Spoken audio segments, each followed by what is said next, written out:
আসসালামু আলাইকুম। আশা করি সবাই ভালো আছো। আজ আমরা একটি নতুন ক্লাসে সবাইকে স্বাগতম জানাই। আজ আমাদের ক্লাসের টপিক হচ্ছে কমপ্লিটিং সেন্টেন্সের একটি রুলস, যেটা it is time and it is high time. এর বাংলা অর্থ হচ্ছে এখনই দরকার, মানে এখনই আমার এই জিনিসটা করা দরকার, তাহলে আমি পরে কেন করব। দেখো রুলস লিখছে যে ইট ইজ হাই টাইম, তারপরে সাবজেক্ট বসবে, তারপরে পাস্ট ভার্বের ভি ফর্ম বসবে, ভি টু ফর্ম বসবে এবং এক্সটেনশন বসবে।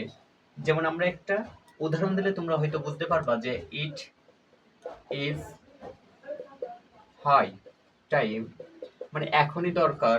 তারপরে একটা subject we went, we went to bed. দেখো এখানে আমরা সাবজেক্ট অনুযায়ী সাবজেক্ট নিয়ে আসছে, এখানে পাস্ট ভার্বের ভি টু ফর্ম, এটা ওয়েন্ট, এবং এখানে একটা এক্সটেনশন আমরা ব্যবহার করেছি। এখন আমরা আরেকটা উদাহরণ দিলে তোমরা হয়তো ক্লিয়ারলি বুঝতে পারবে যে it is high time you subject, এখন you study, S T U, you study,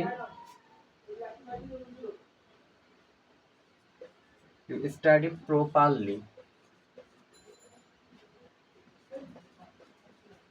দেখো এখানে subject you studied, V two form, past ফর্মের ভি টু ফর্ম এবং প্রপারলি এক্সটেনশন।